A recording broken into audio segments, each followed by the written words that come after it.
जय भारत, जय संविधान. नमस्कार. IB7 news मध्ये आपले स्वागत आहे. मी उत्तम वानखडे. 7 पिढ्या बरोबरी करणार नाही आणि आंदोलनामध्ये डॉक्टर बाबासाहेब आंबेडकर, महात्मा ज्योतिराव फुले, छत्रपती शाहू महाराज, तत्सम महामानवाचे फोटो चालले नाहीत आणि 7 पिढ्याही बरोबरी करणार नाही. त्या संदर्भातली बातमी अशी की महामानव डॉक्टर बाबासाहेब आंबेडकर म्हणजे भीम जन्मा अगोदर आमची काय अवस्था होती ती अवस्था सांगण्याची काही गरज नाही, ती सर्वांना माहीत आहे. मात्र भीमाच्या जन्मानंतर महामानव डॉक्टर बाबासाहेब आंबेडकर यांच्या जन्मानंतर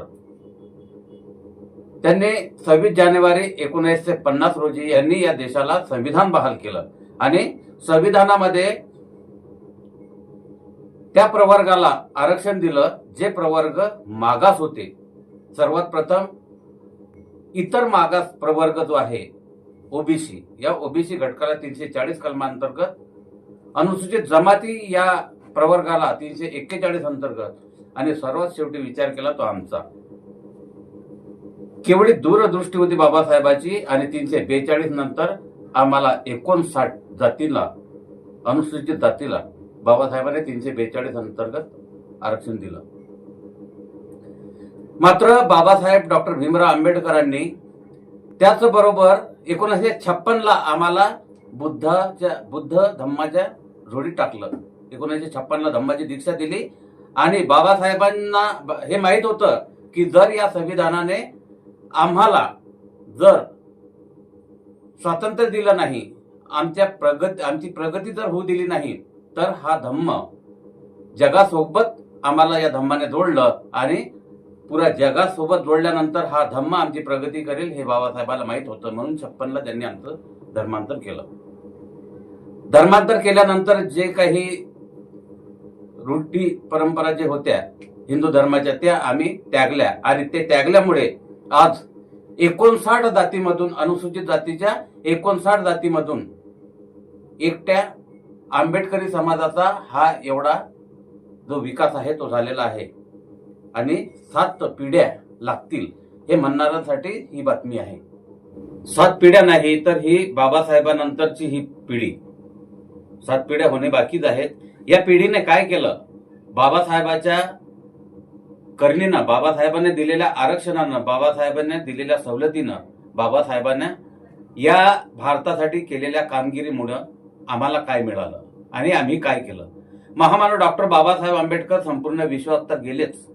याच वर्षी आपण 14 एप्रिल ऐकलं असेल, या विश्वातील उत्तर कोरिया सारख्या देशात महामानव डॉक्टर बाबासाहेब आंबेडकर यांची जयंती साजरी केली गेली. त्याच अगोदर या आकाशगंगेतील एका ताऱ्याला महामानव डॉक्टर बाबासाहेब आंबेडकरांचं नाव देण्यात आलं. तो आपण पाहू पण शकता.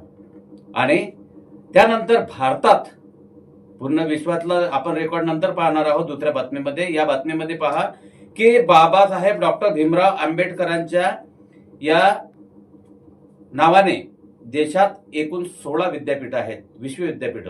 16 विश्वविद्यापीठ देशामध्ये आहेत आणि 120 वसतिगृह बाबासाहेबाच्या नावाने आहेत. हे कमावलं बाबासाहेबाच्या एकाच पिढीनं. 7 पिढ्या काय कमावतील ते नंतर पाहू. याच पिढीमध्ये 16 विद्यापीठ, 2 मुक्त विद्यापीठ आणि 120 वसतिगृह बाबासाहेबांच्या नावाने या ठिकाणी आहेत. देशातील बाबासाहेबांच्या नावाचे विद्यापीठ संभाजीनगरमध्ये आपणास माहीतच आहे. संभाजीनगरमध्ये मराठवाडा डॉक्टर बाबासाहेब आंबेडकर विद्यापीठ, रायगड लोणेरेमध्ये डॉक्टर बाबासाहेब आंबेडकर तंत्र विद्यापीठ, बिहार युनिव्हर्सिटी मुजफ्फर येथे डॉक्टर बाबासाहेब भीमराव आंबेडकर नावाने विद्यापीठ आहे. लखनौच्या उत्तर प्रदेशमध्ये डॉक्टर बाबासाहेब भीमराव आंबेडकर विद्यापीठ आहे. तर पंजाब जालंधरला doctor Babasaheb Ambedkar national institute of technology, Agra, Delhi येथे डॉक्टर बाबासाहेब आंबेडकर युनिव्हर्सिटी, आंध्र मधील इटचेरला येथे डॉक्टर बाबासाहेब आंबेडकर युनिव्हर्सिटी आहे. मध्य प्रदेश, इंदोरच्या मध्य प्रदेशमध्ये मध्य प्रदेशच्या इंदोरमध्ये सोशल सायन्सच्या social science doctor Babasaheb Ambedkar university, आग्रामध्ये सुद्धा डॉक्टर बाबासाहेब आंबेडकर युनिव्हर्सिटी आहे. आणि त्याचबरोबर मद्रासच्या चेन्नईमध्ये doctor Babasaheb Ambedkar law university, कर्नाटकच्या बेंगलुरूमध्ये doctor Babasaheb Ambedkar school of economics university आहे. तर विधी विद्यापीठ हरियाणा आणि सोनीपत मध्ये डॉक्टर बाबासाहेब आंबेडकर यांच्या नावाने आहेत. तर हेच विद्यापीठ राजस्थान आणि रायपूरमध्ये सुद्धा डॉक्टर बाबासाहेब आंबेडकर यांच्या नावाने आहेत. पश्चिम बंगालमध्ये सुद्धा कोलकात्यामध्ये doctor Babasaheb Ambedkar education university आहे.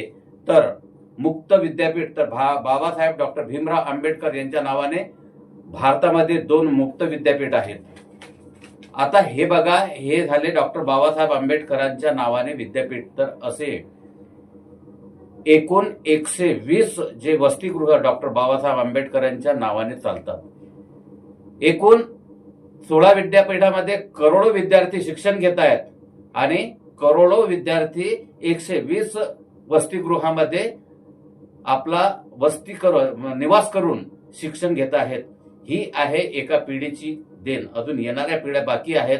तर भावा, पुढची बातमी आपण आंतरराष्ट्रीय स्तरावर डॉक्टर बाबासाहेब आंबेडकर काय होते आणि कशामुळे झाली हे प्रगती आमची. तर हे फक्त आरक्षणामुळेच नाही, तर धर्मांतरामुळे सुद्धा आमची प्रगती झाली. तथागत सम्यक संबुद्धाच्या बुद्ध या धम्माच्या ओटीमध्ये बाबासाहेबांनी 1956 आम्हाला टाकलं आणि आम्ही आज या पथावर आलो आहोत.